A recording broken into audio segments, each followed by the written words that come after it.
and we're looking at the legacy of outgoing Premier David Makhura. And we speak now to the IFP Gauteng Chairperson, Bonginkosi Dhlamni, who joins us via the virtual platform. Mr. Dhlamni, thank you very much for your time. Let's begin with the 8 years in office that Premier Makhura spent, and give us your sense of what you think are his achievements and possible failures. Thank you, Mngambi, and the viewers at home. When David Makhura came in as a premier, we all were very hopeful because of his name, David. That will be the David of the Bible to save our province, which is the economic hub not only of South Africa but also of the continent. But he came with very big plans. You're growing Gauteng together 2030, had a vision.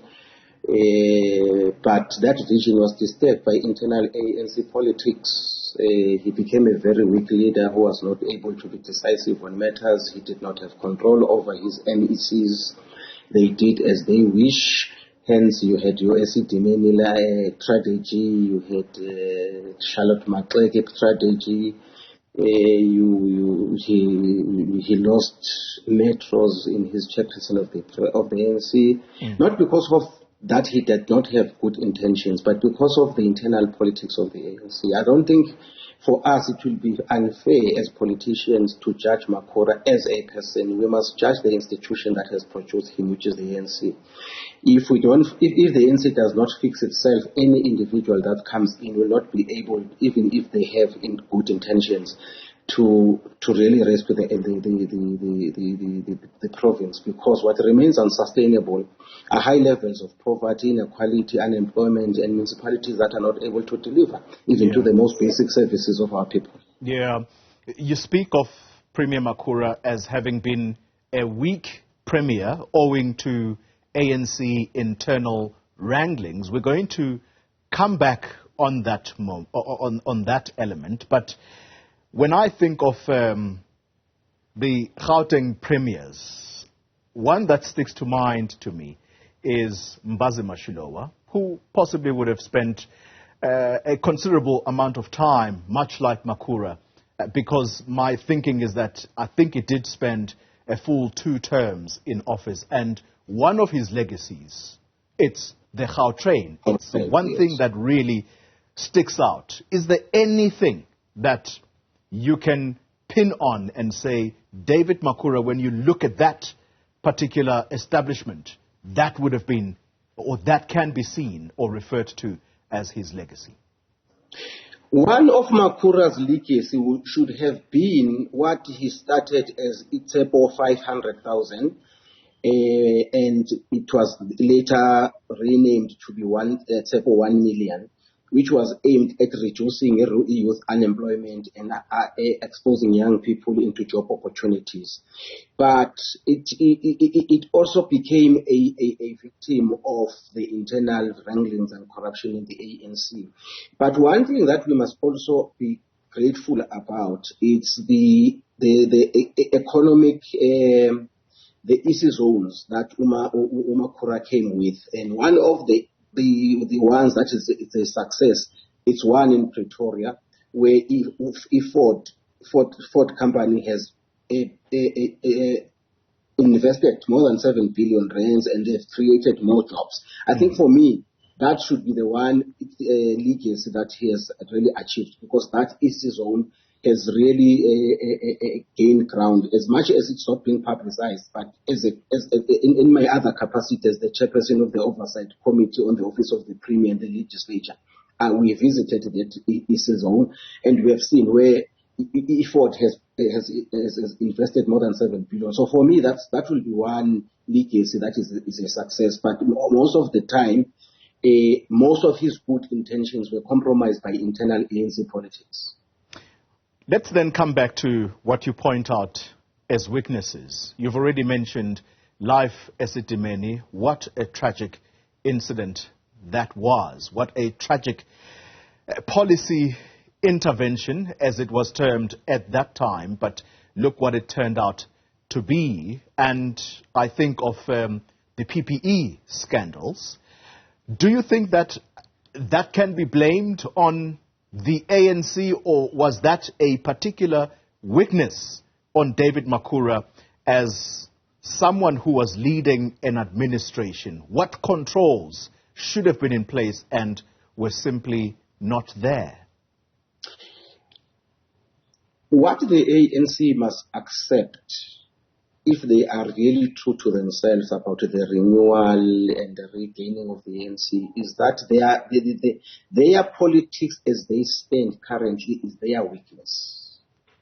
Because even the ingoing Premier, Upanyaza, if the ANC PEC will not allow him the space to lead and want to hold him on at ransom because now he is at the helm at their behest, not at the behest of the public, there is nothing that the ANC will be able to fix. There will be nothing that they will be able to fix. Therefore, the weaknesses, as you say, the acid demanding, Upetani Mahlangu thought that he's got all the power. MECs are not subjected to the Premier as per the Constitution, are subjected to cliques within the ANC. That is why Umbazima Shilo was able to be successful even with the Gauteng, because at that time it was the ANC we knew, the ANC that did not have cliques and camps and camps and coalitions. It was the ANC that was still the ANC of the Mandelas and the Sisulus and the Litulis. That is why he was able to do that. But immediately after that, when the cronyism, corruption, camps creep in, you are left with ANC leaders who become weak, who are not able to take decisions. As I say to you, Makhura had good intentions. He had a good plan, but it was compromised, not because he did not want to perform, but it was compromised at the weakest of the ANC internal politics. And, you know, you are harping on this issue, and I'm not sure if harping is actually the correct word you use, because you are pointing out genuine fault lines in the ANC that, by extension, are crippling those that are deployed in government. And I'm starting to wonder whether you believe this story, that he resigned because he would have gone to inform the Provincial General Council of the ANC that once there's a new person of the ANC, a new chairperson of the ANC in Gauteng, he would be happy to resign. And my understanding is that he's even resigning his provincial parliament position as an MPL. My question simply is, do you believe that he resigned out of his own volition, or it is part and parcel of what you have been stressing since the start of this interview, that internal ANC wranglings are crippling not just the ANC, but the government it runs? No, it's only a child who will not believe that Makhura was pushed. Makhura was pushed. It's simple as that. It's ANC corridor talk. It's as simple as that, and it's not unexpected. It's not unexpected. It happened in KwaZulu-Natal. It's happening in Gauteng, and he was pushed. And I think he did the right thing, just to resign and go home, just to save his skin. But he was pushed. It's part of your ANC politics. Sure. Babu Dhlamni, let me thank you very much for your time. Thank you very much. Very, very clear and direct in his responses there, how he views this entire situation.